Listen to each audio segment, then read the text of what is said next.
Hey everyone, Miacidae here, welcome back to Darkest Dungeon. So today on the No Hope Estate, we're going to be trying something that I've been both looking forward to and dreading at the same time. As you can see here, Figure in the Mist, the quest for the Omibozu. A giant spirit has been sighted nearby. The village elder warns you that the spirit is entirely invincible, and if you go to attempt to fight it, you will surely fail. It is a one-room battle, and for those of you who don't know the mechanic of the Omibozu, how it's supposed to work, you can only harm it while you are on death's door, and any hit from it will bring you to death's door. However, subsequent hits always have the potential of dealing a death blow to you. So normally what you would do is you would have dedicated healers, dedicated guarders, things along those lines to kind of keep you going. However, this is going to be a straight damage race for the most part. I do have some shenanigans kind of planned, but things probably will fall through and it will be a damage race. For the other part, for those of you who saw my last estate, the Omibozu was kind of malfunctioning if you had the Sunward Isle all-in-one pack, and you could hit it while you were not on death's door, and you could deal damage to it while you were not on death's door. In fact, I think I beat it without even hitting death's door once. I talked with Void a little over a week ago, maybe 2 weeks ago, and I did a little testing with them, and we've fixed it. So the No Hope should be working even with the all-in-one pack with the original intent of the Omibozu, where we have to hit it while we're on death's door. So this is going to be interesting. And I hope my plan works, otherwise we're about to lose a few very good heroes. And the other kind of fun part about this is there's a town event that if you beat this, you get a free revive. Now, that being said, because I've had so many heroes die, I'm not sure who I'll be getting back. I could get very, very unlucky and have one of my level 1s. Or I could get very, very lucky and Reynald, Vetra, Esbeck, Faintree, Ferreres, Crayon could be coming back. And that would be very optimal to me, but we don't know. So we're going to find out. But that is today's goal, is the Omibozu. We also get some very, very good trinkets. However, they're more meant for playing how you would fight the Omibozu, and this is the only situation I ever want my people at death's door. So the sharpened Ungies, plus 45% damage, plus 20 accuracy, and 7 speed at death's door, and you would ignore stealth. Then the black ichor coating, plus blight and bleed resistance, plus 50% debuff chance, and on attack hit debuff the target for plus 10% damage received. If you get the entire set, plus 33% dodge and plus 12% death blow resistance. So it kind of helps you stay alive while at death's door, while giving you some massive bonuses to damage and like going first, bleed and blight resistance so you don't get taken down from dots, and just taking out enemies. So it has some very good, very, very good potential of like, if you put it on the right hero, they're gonna stay alive. In the right team, they're gonna stay alive. They're gonna destroy stuff, but you need to be careful about how you use it, otherwise a single hit and they're down. So that being said, the party that's gonna go fight the Omibozu, I'm hoping this is gonna work out. Roard, our Ironclad. Realistically, I want him in normal mode. He's the one who's going to have the Berserk Charm here. This is one of the fights I was thinking this was going to be super useful for, because it has plus 100% random attack chance as the negative here. However, it doesn't really matter if there's only a single target to hit. Otherwise, I just get plus 3 speed from this, so he goes faster and gets plus 30% damage. So once he starts popping off with Searing Blow, he's going to start popping off. Now, I don't think that debuff is going to be a thing. If I remember right, the Omibozu has absurd resistances to everything. Like, you can't move, you can't debuff, you can't blight, you can't bleed him. And even if you do, for whatever reason, blight or bleed him, the blight and bleed don't do anything. That being said, he's still going to do a lot of damage with Searing Blow and Uppercut. Finally, we have Picard the Houndmaster. The whole reason he's here is either marking with target whistle, or using guard dog to up his dodge, guarding an ally. so that once they are down to death's door, I use guard dog. Once I use guard dog, he gets plus 20 dodge, upping his dodge significantly more And then we have Trinkets that up his dodge by percent. So we have the Tattered Parasol upping his dodge by 20%. We have the Trapped Onabi upping his dodge by 20%. And his dodge is upped by 20% while in the Sunward Isle. And his dodge is upped by 20% when attacked by a yokai. So realistically, I'm hoping Picard is never hit. We'll see if that actually happens though. So that's the plan. I'm hoping it works. We'll see if it works. I don't have a lot of faith. Okay, so there's been a slight change of plans with the group, particularly because there was some shenanigans that I'll show after I fight the Omibozu again, where the White Priestess one-hit the Omibozu and then some, and I felt that, well, that was very, very funny. I didn't feel like that was quite a win. I think what had happened was because the Omibozu has some torch things going on so you can actually hurt it, which I'll show off in the actual fight itself, that the effects that I used during last rites to get the plus damage, well, I was using it for the plus block here on Guardian Nun, and then I went back and tested it again, and I got a similar effect with Knight Captain here, that the plus damage here on the last rites was having some weird shenanigans here that brought the damage from like 30-40 to 1,000. And so, of course, I hit the thing with 400 health for over its max health. So, once again, I'll show kind of what I think happened in the fight. I think I already explained to the party, but I'm replacing the White Priestess with Baldwin because he's gonna do a lot of damage, and I moved the Martyr's Seal over to him. Then we also have the Petrified Amulet on him, so he can't be marked. He has plus 10 accuracy versus marked, and he has plus 66% damage versus marked. I'm mainly just going to be using Chop on him, but we also do have Revenge, so he has extra accuracy and crit. The plus damage received doesn't really matter because he's going to be taking one hit to Death's Door. We changed Roard slightly, so he has the Runic Cube. This just means on being hit, he refreshes his limited skill uses. That way he can use Searing Blow a little bit more often. I put in Helker instead of the Martial Saint, because now without the White Priestess moving around, the party composition and how things flow didn't exactly work right. He's going to be using Raptorial Nature. This is his big, like, melee move. This gives him damage reflect, but more importantly, on riposte hit. If he does riposte, he gets plus 10% damage. He does have Lightning Hands we will be marking. I'm not sure I'm going to be using Protection Detail, but this does give him plus dodge. And then, of course, Ancestor's Coat for a little bit of extra dodge. I'm hoping this gives him a little bit of leeway of not getting one hit. Then Picard is staying the same. So hopefully this works out, because I just kind of hodgepodge this after this. I'm putting a lot of faith in Baldwin to, like, do the damage here, and Helker, but we'll see what happens. So we're going to be taking, I think the boss can stress me out. Holy Waters. The torches are just for plus accuracy. Major Omamori is for the stress more than the damage. And red seals for the plus damage here. And realistically, we're not going to be doing too much more, so let's go. The brink of death is often when one's greatest strengths arise. And yeah, especially with the trinkets we have. Omibozu. 400 health, 0 dodge, 0 speed, no protection, 240% resistance to everything. He is a yokai. Or is it an it? I'm not sure. Either way, Major Omamori, 40% protection and speed, 40% protection and minus 40% stress when attacked by yokai for 2 rounds. Torch gives me just plus accuracy for 1 round. Holy Water. And I'm going to mark him as a start because I want other people to get down to Death's Door. Let's get Holy Watering. And we're going to activate Flame Barrier.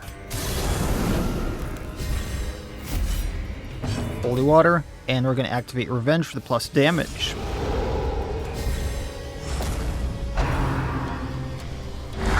Good dodge, but I wanted you to hit someone else. We're going to give plus damage to Baldwin with Eagle Eye. Going to Holy Water. Lightning Hands just for the funsies. And we're going to Raptorial Nature. That's the riposte, that's the reflection. Man, I did not want you hitting Picard. A hand's breadth from becoming unwound. That opens up other avenues. Okay. So we are going to uppercut to keep the mark on him. Chopping, because we can. I crit for 1 damage. Wow. I'm kind of surprised we did any damage. We're going to protection detail. That way Helker might get damaged. And we're just going to pass. Now what I'm interested here is, does the damage reflect go off? Terrible vistas of emptiness reveal themselves. Nah, the damage reflect didn't do it what I wanted it to. Okay. Now is when I need to get a little creative, because both the people I wanted doing protection, or the guarding, are at death's door. So I think I'm just gonna spam guard dog and see what happens. Because he didn't go at the 2 people I really wanted him to.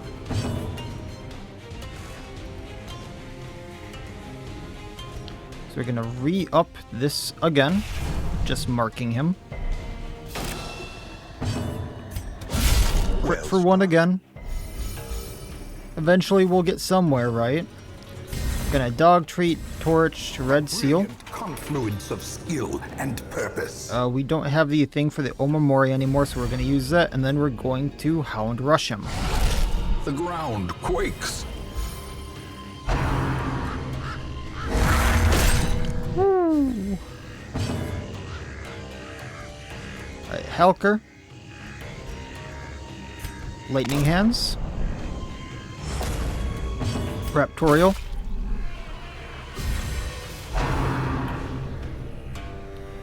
Well, at least that one was just a stress if it went off.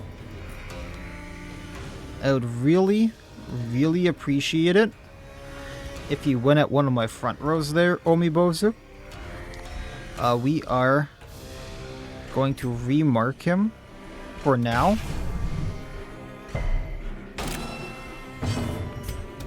Crit for 1 again. And we're going to up our dodge so Helker doesn't go away. And it's going to stay there and observe us. And everyone is going to be confused. So lightning hands. Weakened. And then we're going to pop another red seal because Helker burns through those. And Raptorial nature, and he's at half health. He's going to try to stress me out. Okay. Yikes.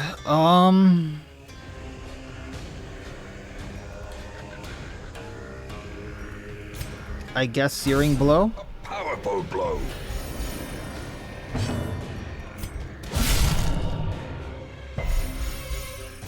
And there's not even a round counter here for me to keep track of things.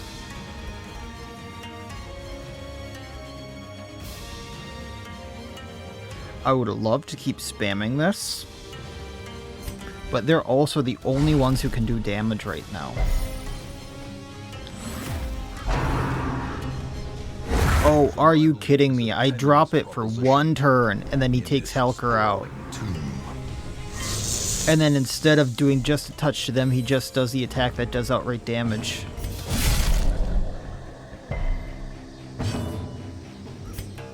Omibozu, sir, you are a brick. At least I got more uses of uppercut back. There we go. Roared now. And can now do damage. The true test. Hold fast or expire. Roared though. Oh no, that's on Baldwin now. We'll roll with it. Try to do damage to the Omibozu.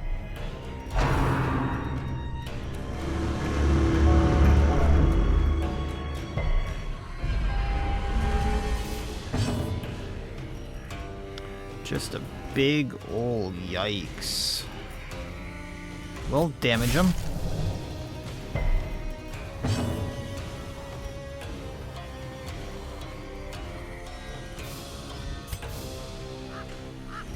I need to get the dodge up. It's guarding Roared.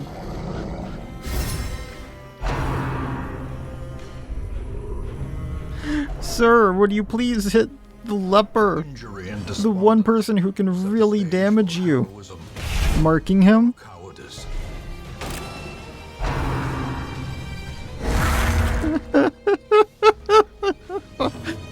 Sir, I would like to do damage to you. A time to perform beyond one's limits. Alright, searing blow.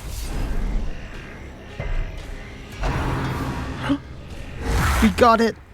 We got it! Teetering on the brink, facing the abyss. Alright. Hound Rush. Only need to do 80 damage. He's gonna observe us.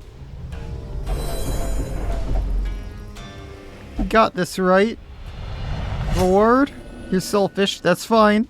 We just need to do 80 damage to him now. At any cost. Searing blow. Just a little left. Hound Rush. Just up to the leper now. I was gonna say, if this death blows him, I'm gonna be so angry. He needs to get one hit in. Cursed champion. I'm so sorry, Helker.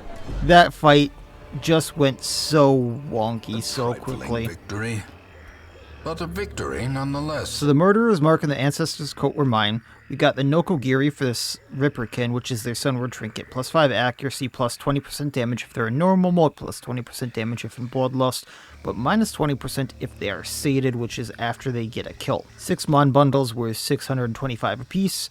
Ornate Sensor for the Plague Doctor, which is minus 10% accuracy and death blow resistance. However, on friendly skill, minus 4 stress. Can be very useful. And then the Cushion Bow's Head. I think that's how you pronounce it, for the Bounty Hunter, plus 2 speed, plus 100% food consume.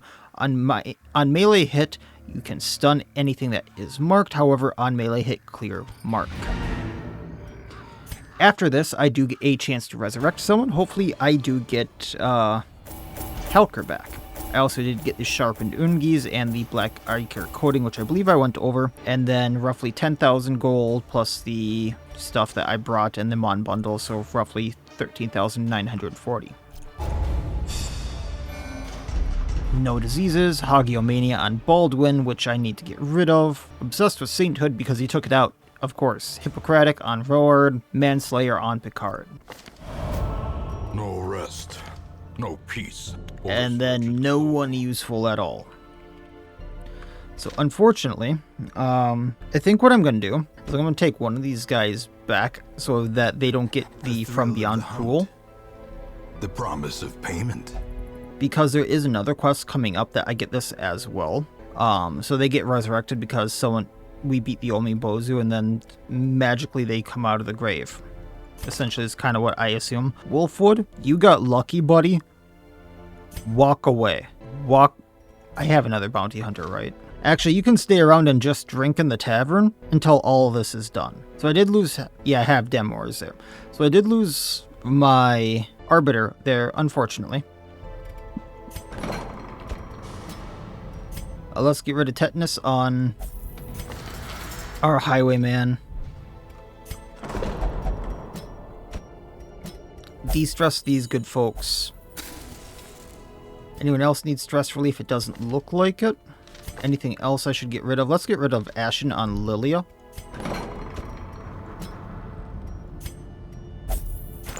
And then I don't think there was anything else I wanted to do.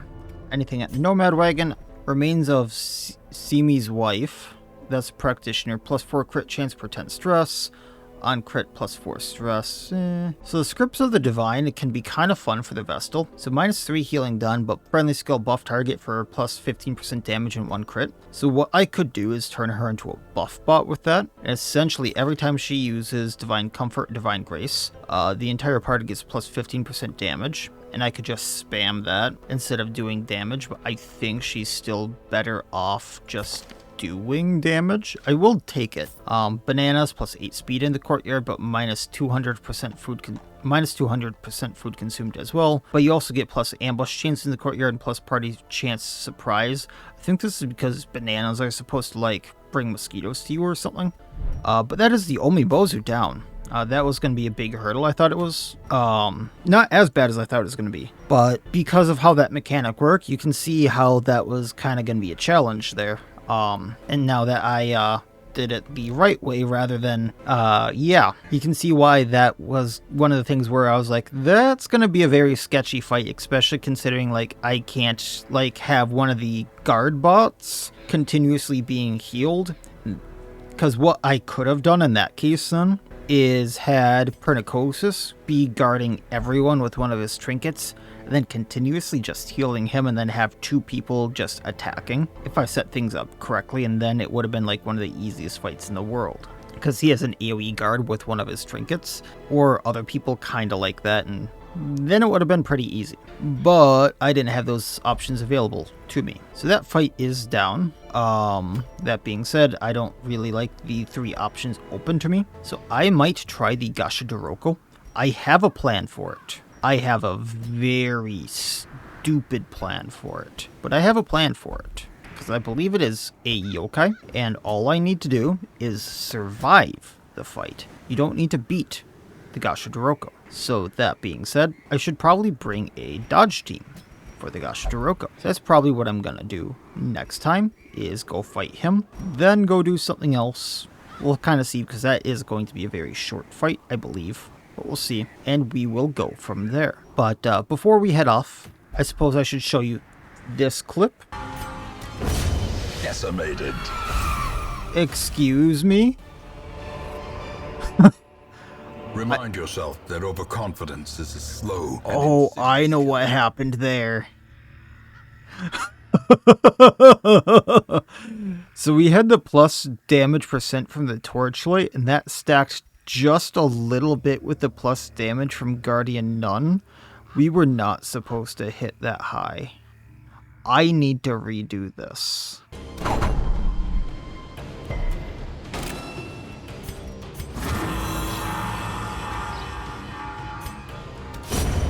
Annihilated.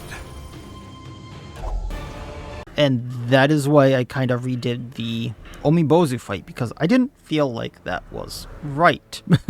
As you can see there, in one fight I did 800 some damage to it, in another fight I did over 1,000 damage to the Omibozu. I know I said I was just gonna show something about the torchlight there, where if you kind of saw it in the lower right during, or the lower left on the damage thing during the fight, there's something there with the torchlight with how you fight the Omibozu. That's how you technically do damage to it when you're on death's door. I'm not sure the exact amounts for it, but that is how they make that work. It's something about the torch effects. It just has so much minus damage received, and that was like magic number or something that makes it work. I'm not sure the specifics, I'm just talking out of my butt here. But because of the White Priestess's plus damage while doing last right, there was something multiplicative there, or that just pushed it over the edge, that makes you go from doing like 30-40 damage like normal to doing the absurd amounts there.